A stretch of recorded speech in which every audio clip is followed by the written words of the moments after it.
अस्सलाम वालेकुम नाज़रीन, एक नई वीडियो में खुशामदीद। गर्मियाँ स्टार्ट हो गई हैं। गर्मी को स्टार्ट होते ही कच्चे आम जो हैं वो मार्केट में आ चुके हैं और कच्चे आम के साथ आपको बताऊंगी कि आपने अचार कैसे डालना है। ये अचार जो है खास तौर पे चावल के साथ जो खाया जाने वाला अचार होता है ना, वो बनाना आपको बताने वाली हूँ। और बनाना इंतहाई आसान है, 2 से 3 दिन में आप इस अचार को रेडी कर सकते हैं। तो इसको बनाने के लिए तकरीबन आधा किलो के करीब मैंने आम लिए हैं। कच्चे आम है मेरे पास और इस तरह के आम आपको नॉर्मली मार्केट से मिल जाते हैं।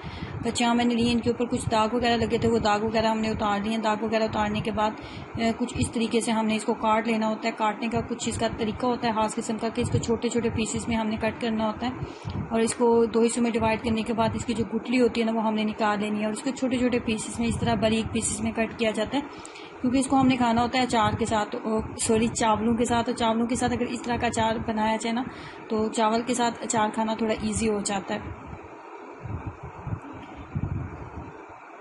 इस तरीके से बारीक बारीक पीसेस में हमने इसे कट कर देंगे। उसकी गुठली हमने निकाल देनी है, गुठली हम इस्तेमाल नहीं करेंगे।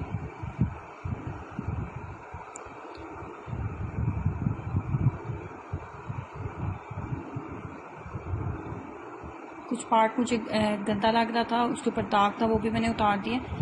तो इस तरीके से तमाम पीसेस को हमने जो है छोटे छोटे पीसेस में कट कर लेना है। तमाम पीसेस को कट करने के बाद अब हम 1 टेबल स्पून के करीब इसके अंदर डालेंगे नमक। नमक डालने के बाद इसको हमने 12 घंटे के लिए छोड़ देना है। 1 टीस्पून नमक मैं ऐड किया है और इसको 12 घंटे के लिए हम छोड़ देंगे ताकि अच्छे से इसके अंदर जितना भी एक्स्ट्रा पानी है ना इसका, वो निकल जाए। और उसके बाद हम जो है बाकी सेकंड प्रोसेस जो है वो सेकंड डे हम स्टार्ट करेंगे। 12 घंटे के लिए हमने इसको नमक लगा के ऐसे ही छोड़ देना है। अच्छे से नमक हाथ की मदद से इसके अंदर मिक्सअप कर लेंगे ताकि अच्छे से नमक इसके अंदर चला जाए। और सारी रात के लिए इसको मैंने जो है वो बाहर ही रखेंगे, फ्रिज वगैरह में हम इसको बिल्कुल भी नहीं रखने वाले। और बाहर ही इसको रखेंगे। इसको किसी भी आप छलनी वगैरह से कवर कर दें। 12 घंटे गुजर चुके हैं और उसका कलर जो है चेंज हो चुका है और उसने पानी जो है अच्छा खासा छोड़ दिया है। ये देखें, अब पानी जो है ना वो आपने जिस बर्तन में अचार डालना है उस बर्तन के अंदर आप इस तमाम आम के पीसेस को डाल लें। और जितना भी आपको पानी वगैरह नज़र आ रहा है ना, इस पानी को इस बर्तन के अंदर बिल्कुल भी नहीं जाना चाहिए। पानी को आपने अलग कर लेना है।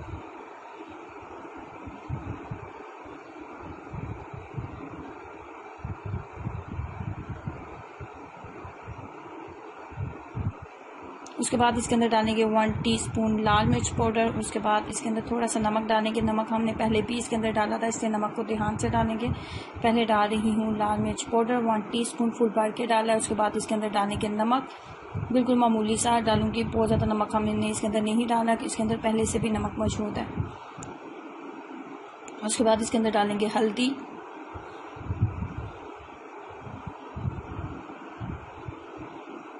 हल्दी पाउडर इसके अंदर डालेंगे। और उसके बाद मज़ीद जिस इसका हम इस्तेमाल करेंगे वो नॉर्मली अचार के मसाले में ऐड होती हैं, जैसे कि सौंफ, कलवंजी और मेथरे।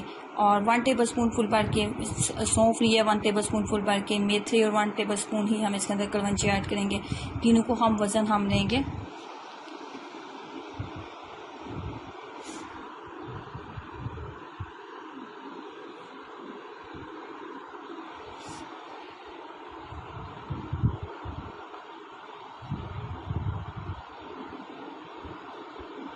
अच्छे से मिक्सअप कर लेते हैं। मिक्सअप करने के बाद अब हमें चाहिए सरसों का तेल। खालिस करके खुद से निकलवाया हुआ सरसों का ये तेल है, लेकिन इसमें एक बात का ख्याल रखना होता है कि सरसों के तेल को एक दफ़ा अच्छे से गर्म कर लें। जब आप इसको अच्छे से गर्म करने लगे ना, तो इसके अंदर आपने 1 से 2 जवे जो होते हैं लहसन के डाल लें। 1 से 2 जवे लहसन के डालने के बाद इसको अच्छे से हमने गर्म कर लेना होता है। बहुत ज़्यादा हमने इसको गर्म नहीं करना, इसको जलाना नहीं है, बस इसको गर्म करना है कि इसके अंदर से जो महसूस स्मेल होती है ना वो खत्म हो जाए। जिसके लिए हम लहसन के जवे का इस्तेमाल करते हैं। और इसको अच्छे से गर्म कर लेने के बाद इसको मैंने अच्छा खासा ठंडा कर लिया। ये बिल्कुल नॉर्मल टेम्परेचर में आ चुका है। इसको स्टेन भी कर लें।